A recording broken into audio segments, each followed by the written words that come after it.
햄터가족 여러분 안녕하십니까. 샘터지기 김덕겸 목사입니다. 오늘은 이사야서 44장 21절부터 45장 7절까지고요. 오늘 본문 말씀에서도 역시 하나님에 대해서 아주 상세하게 가르쳐 주십니다.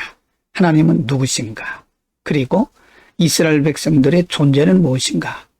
이스라엘 백성들의 정체에 대해서 말씀하고요. 또 하나님께서 그들을 위해서 어떤 일을 하고 계시는가? 하나님의 역사하심에 대해서도 가르쳐 줍니다. 44장 24절 그리고 45장 5절과 6절 7절에서 하나님에 대해서 상세하게 말씀하십니다. 24절 내 구속자요 모태에서 너를 지은 나 여호와가 이같이 말하노라. 나는 만물을 지은 여호와라. 홀로 하늘을 폈으며 나와 함께 한 자가 없이 땅을 펼쳤다. 이 말씀은 하나님께서 이스라엘 백성들을 구속하시고 또 그들을 만드시고 뿐만 아니라 온 세계 만물을 창조하신 창조자라고 하는 말씀이죠. 45장 5절 나는 여호와라. 나 외에 다른 이가 없나니 나밖에 신이 없느니라. 너는 나를 알지 못하였을지라도 나는 내 띠를 동일 것이다 라고 말씀하고요. 6절에 해 뜨는 곳에서든지 지는 곳에서든지 나밖에 다른 이가 없는 줄을 알게 하리라. 나는 여호와라. 다른 이가 없느니라. 계속해서 반복적으로 말씀하시는 것이 하나님 외에 다른 신이 없다 하는 것이고요. 7절 나는 빛도 짓고 어둠도 창조하며 나는 평안도 짓고 환난도 창조하나니 나는 여호와라. 이 모든 일을 행하는 자니라. 하나님은 창조주이실 뿐만 아니라 이 세상을 통치하시는 통치자 그리고 그들의 구속자라고 하나님께서 세밀하게 가르쳐 주심으로써 이들이 우상을 숭배하는 잘못된 신앙으로부터 하나님께 온전히 돌이키도록 배려하고 계십니다.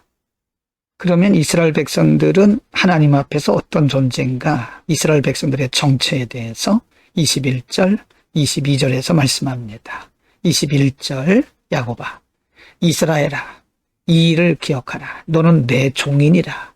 내가 너를 지었으며 너는 내 종이니라. 이스라엘아 너는 나에게 잊혀지지 아니하리라. 22절 내가 내 허물을 빽빽한 구름같이 내 죄를 안개같이 없이 하였으니 너는 내게로 돌아오라. 내가 너를 구속하였음이니라 라고 말씀합니다. 이스라엘 백성들은 하나님의 징계를 받고 정말 자신이 없는 상태 그리고 자신들의 존재 가치에 대해서 한없이 미약하게 생각하고 있을 때에 하나님 말씀하기를 너는 내 종이라. 내가 너를 지었고 너는 내 종이라. 너는 나에게 잊혀지지 아니할 것이다. 내가 너를 반드시 기억할 것이라고 하나님이 얼마나 그들을 사랑하시는지 그리고 하나님 앞에서 이스라엘 백성들이 얼마나 존귀한 존재인가를 가르쳐 주십니다. 뿐만 아니라 45장 1절에서 4절 가운데 보면 하나님께서 어떻게 일하실 것인가 하나님의 역사하심에 대해서 앞으로 다가올 하나님의 역사하심에 대해서 상세하게 미리 알려주십니다. 1절 여호와께서 그의 기름 부음을 받은 고레스에게 이같이 말씀하시되 내가 그의 오른손을 붙들고 그 앞에 열국을 항복하게 하며 내가 왕들의 허리를 풀어 그 앞에 문들을 열고 성문들이 닫히지 못하게 하리라. 2절 내가 너보다 앞서가서 험한 곳을 평탄하게 하며 논문을 쳐서 부수며 쇠배장을 꺾고 3절입니다. 내게 흑암 중의 보화와 은밀한 곳에 숨은 재물을 주어 내 이름을 부르는 자가 나 여호와 이스라엘의 하나님인 줄을 내가 알게 하리라. 4절입니다. 내가 나의 종 야곱 내가 택한 자 이스라엘 곧 너를 위하여 내 이름을 불러 너는 나를 알지 못하였을지라도 내게 칭호를 주었다. 하나님께서 앞으로도 그들에게 세밀하게 역사하시고 하나님의 통치 아래서, 하나님의 역사하심 아래서 그들을 계속 붙드시고 사용하시고 축복하신다라고 약속하고 계십니다. 여러분, 우리가 잘 알고 있듯이 남한국 유다 백성들은 하나님을 불순종하고 하나님을 멀리하고 또 불의와 불법을 행함으로써 하나님의 징계, 하나님의 진노를 받은 백성들입니다. 그래서 하나님께서 그들을 바벨론에 파셨고 70년 동안 그 땅에서 노예같이 살았습니다.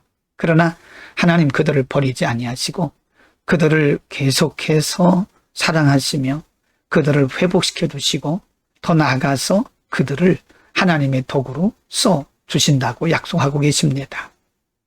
여러분, 이 모든 것이 하나님의 은혜입니다. 말로 형용할 수 없는 하나님의 은혜, 하나님의 자비와 긍휼을 가르쳐주고 있습니다. 우리도 마찬가지가 아니겠습니까? 우리가 하나님을 알지도 못할 때 하나님께서 우리를 찾아오셨고 우리에게 하나님의 자녀의 신분을 주셨고 우리를 구원해 주실 뿐만 아니라 우리를 하나님의 도구로 써 주십니다. 오늘도 하나님의 사랑 안에서 하나님의 사랑을 전하는 하나님의 사랑의 전달자로, 증인으로 승리하는 하루가 되기를 축복합니다. 기도하겠습니다. 거룩하신 아버지, 우리가 아직 죄인 되었을 때, 우리가 하나님을 알지도 못할 때 먼저 우리를 사랑하시고 우리를 자녀 삼으시고 우리를 구원하실 뿐만 아니라 하나님의 도구로 써주시는 아버지, 우리의 생애 동안 평생에 하나님을 영화롭게 하는 뿐만 아니라 하나님의 사랑과 긍휼을 전달하는 증인의 삶을 살아갈 수 있도록 우리 모두를 축복하여 주옵소서. 예수 그리스도의 이름으로 기도드립니다. 아멘.